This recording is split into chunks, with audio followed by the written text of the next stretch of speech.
फिर उठ करके रोना प्रारंभ कर दिया। इतना रोती कि जो आंखों के आंसू हैं, आंखों की नीर है, ये भी समाप्त हो जाते। रोते रोते आंखों के आंसू भी कम पड़ जाते, लेकिन उस गोपी का रोना बंद नहीं होता। रुदन करती है, रोती है, कृष्ण एक बार मुझे अपना मुख दिखा दो।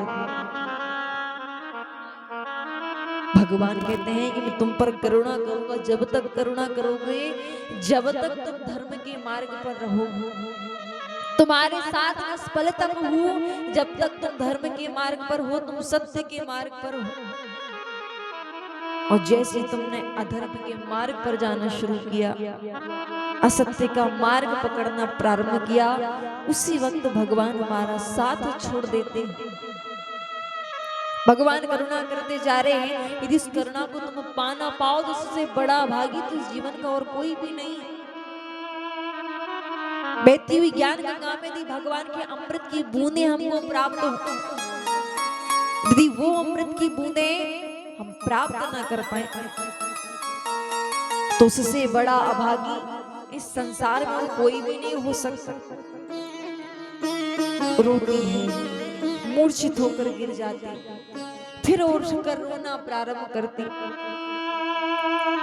भगवान बोले, देख गोपी, तुझ जीवन में चाहे रोए, मैंने तेरी सौगंध खाई थी, तुझे वचन दिया कि तू रोएगी, तू तड़पेगी, तू चिल्लाएगी, तू कुछ भी करेगी, लेकिन इस जन्म में तो तू मेरा मुंह को देख नहीं पाई। इस जन्म में तो तू मेरा मुख देख नहीं पाई, लेकिन जब तेरा दूसरा जन्म होगा तो कलयुग में तू मीरा के नाम से जानी जाएगी। कलयुग में जब तेरा दूसरा जन्म होगा तो उस जन्म में तू मीरा के नाम से जानी जाएगी। वही ब्रज की गोपी कलयुग में मीरा बनकर के प्रकट हुई। पर मीरा को जब छोटी सी मीरा, तो मीरा के घर कुछ संतों का आगमन हो, तो मीरा को बचपन से ही एक रोग लग चुका था, जिस रोग का नाम था कृष्ण के नाम का रोग, संतों के नाम का रोग।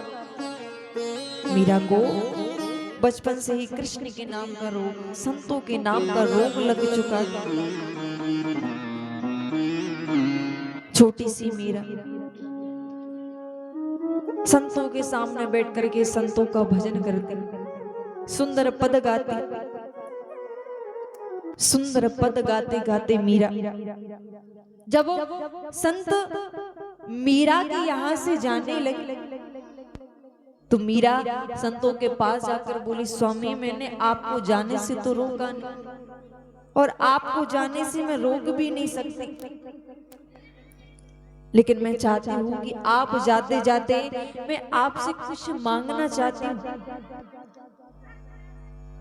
जाते जाते मैं आपसे कुछ मांगना चाहती हूँ।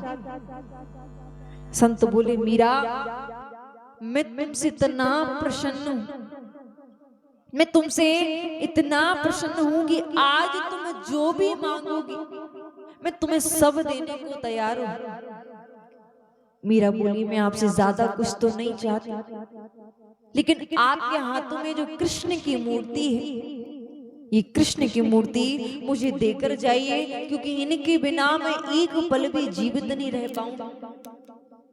तो वो संत मीरा को कृष्ण की मूर्ति देकर गए। कृष्ण की मूर्ति दी। अब मीरा कृष्ण की मूर्ति के सामने सुंदर नृत्य करती थी, सुंदर भजन गाती थी, सुंदर भजन गाती, कृष्ण की मूर्ति के सामने नृत्य करती। अब एक दिन मीरा कृष्ण की मूर्ति को लेकर अपनी माँ की गोद में बैठी हुई, सामने से एक बारात निकली तो मीरा पूछने लगी, माँ ये सब कहाँ जा रहे हैं? अब छोटी सी मीरा, तो मीरा की माँ ने कहा, बेटी ये दूल्हा है ये घोड़े पर बैठकर अपने दुल्हन को लेने जा रहे हैं।